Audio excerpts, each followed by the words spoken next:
What if the greatest revolution in human history began, not with a spark, not with a tool, but with a silence? What if everything we are today, our cities, our stories, our fragile certainty of survival, was born from a moment when the world finally stopped trying to kill us?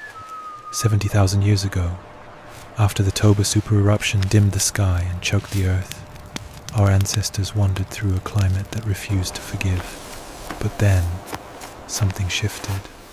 The ice retreated. The seasons steadied.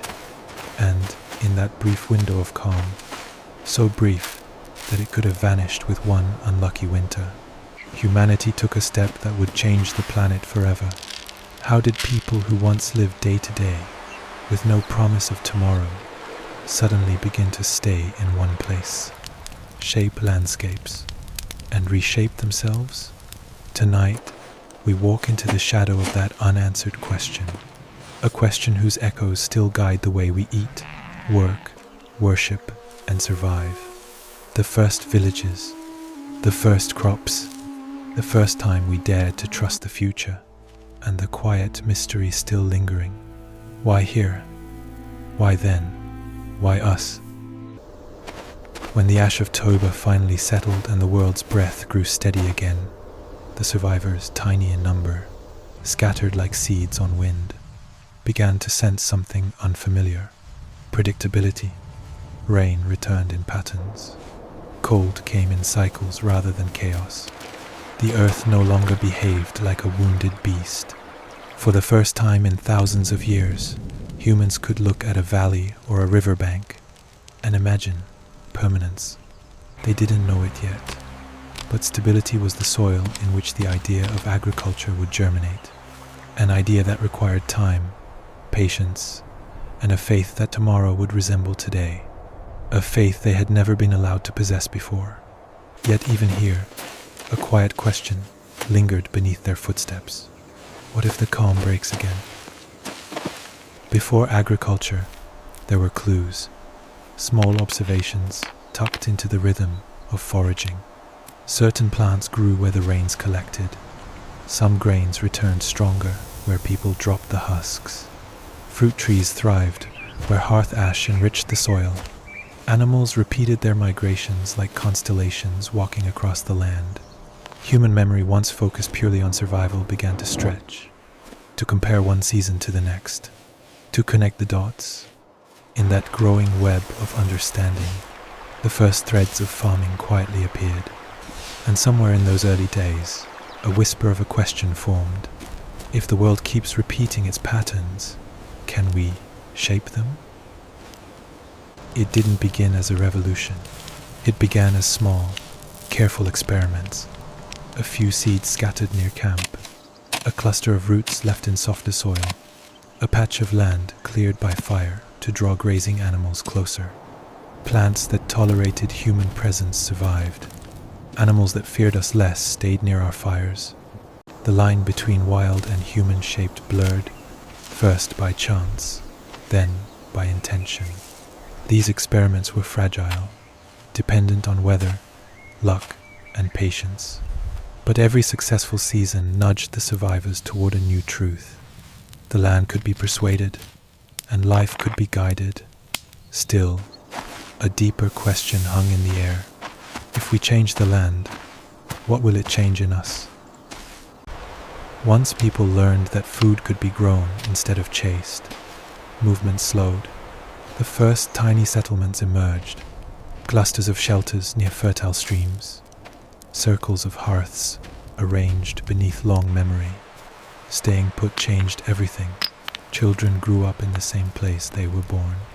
Paths formed through repeated footsteps. Middens rose, marking the passage of seasons. And, in the quiet continuity of place, identity began to root itself into the soil. Yet the old restlessness did not disappear fully. A part of humanity still asked, are we meant to stay, or merely passing through? Agriculture remade the land, but it also remade the human mind. Cleared fields widened the horizon.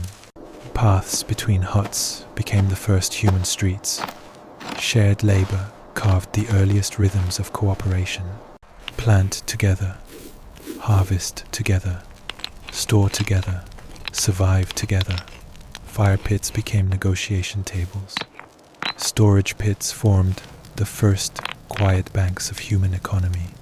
Walls simple at first, woven from reeds or stacked with stone, enclosed spaces not of fear, but of belonging. For the first time, people lived close enough to create a common memory, and memory, when shared, becomes culture. In this changing world, animals followed our footsteps.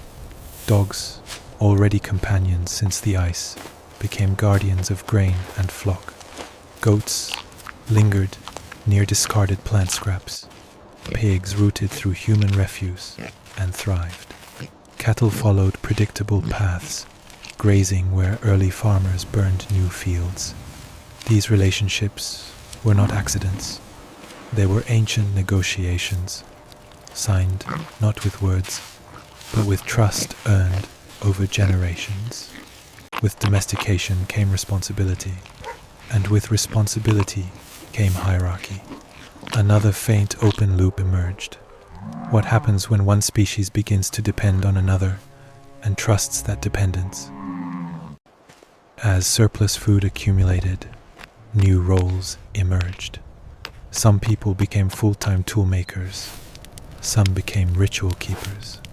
Some guarded the granaries. Some negotiated with neighboring tribes. Inequality, subtle at first, began to show its early outlines. Who controls the fields? Who stores the harvest? Who leads the disputes? Who speaks to the ancestors? In the shadows of these changes, human society grew more complex and more vulnerable. Because now, losing a harvest meant losing more than a meal. It meant losing a year. The stakes had changed.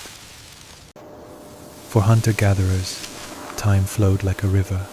For early farmers, it became a wheel. Planting, tending, harvesting, preparing for the cold. The seasons carved themselves into memory, and from memory emerged ritual, small offerings buried with seeds, songs sung at the return of rain, markings on stone that tracked the solstice, burials placed at the edges of fields, the ancestors watching over each new cycle of life. Agriculture didn't just change how humans lived, it changed how they understood time itself. And in every ritual, a quiet hope flickered. May the world stay steady. Please, stay steady. By now, the shift was irreversible. Villages grew into communities. Fields grew into landscapes. Generations began to depend not on chance, but on planning, cooperation, and memory. The survivors of Toba, once a handful clinging to existence, had found a way to build something larger than themselves. Agriculture was more than food. It was a promise, a decision to believe in tomorrow, a commitment to a world that, for the first time in ages, was beginning to believe in them too. And the open loop from the beginning, why here, why then, why us, drew closer to its answer. We began with a question. Why did the first villages rise when they did? And now the answer whispers through every scene of this ancient landscape. Because after centuries of darkness, after fear, hunger, ash, and wandering, the earth finally offered us stability, and we answered with courage. We built homes, we shaped land, we forged relationships with animals and with each other. We created time itself through ritual and memory, and we learned that survival is more than endurance. It is the choice to imagine a future. Tonight we close one loop, the moment humanity stepped out of the long shadow of Toba and planted its first roots into the soil of tomorrow. But as always, another path opens. There are more stories waiting, in the fields we once carved from wilderness, in the seeds we chose, in the hands that shaped the first clay vessels, in the quiet decisions that made the world we now inherit. Walk with me again into the next chapter of deep time, where each step forward is also a step back into the place where we began. We became human the moment we believed tomorrow was worth preparing for.